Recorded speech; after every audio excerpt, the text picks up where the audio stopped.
کیا آپ اس رمضان حضرت محمد صلی اللہ علیہ وسلم کا تجویز کردہ مشروب استعمال کرنا پسند کریں گے، جو کہ ہمارے نبی صلی اللہ علیہ وسلم کے چند پسندیدہ مشروبات میں سے ایک تھا؟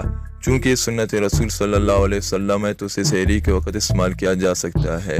اس مشروب کے دوران صرف ایک بات کا خیال لازمی رکھیں ورنہ یہ ضائع ہو جائے گا۔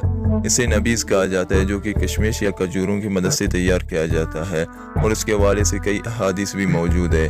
یاد رہے جیسے سنن ابن ابی داؤد میں درج ہے، ہم نبی صلی اللہ علیہ وسلم کے پاس آئے اور ان سے پوچھا، اللہ کے رسول آپ ہمیں جانتے ہیں کہاں سے تعلق اور کہاں سے آئے ہیں؟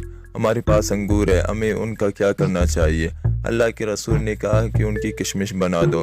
بعد ازاں ہم نے پوچھا کہ ہم ان کشمش کا کیا کریں؟ انہوں نے جواب دیا کہ انہیں صبح بھگو کر رکھ دینا اور شام کو پی لینا، اور انہیں شام میں بھگو دینا اور صبح پی لینا، زیادہ تاخیر نہ کرنا ورنہ وہ سرقہ بن جائے گا۔ اگر آپ بھی اس رمضان نبیذ بنانا چاہتے ہیں تو نبیذ بنانے کا طریقہ بہت ہی آسان ہے۔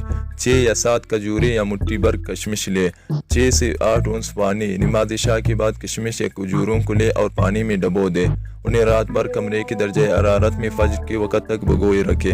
اس کے بعد کشمش یا کھجوروں کو نکال دے اور پانی پی لے۔ اس مشروب کو چائے کے متبادل کے طور پر بھی استعمال کیا جا سکتا ہے، مگر اس پانی میں اجزاء کو 2 سے 3 دن سے زیادہ بھگو کر نہ رکھیں، کیونکہ اس کے بعد وہ سرقہ بن سکتا ہے۔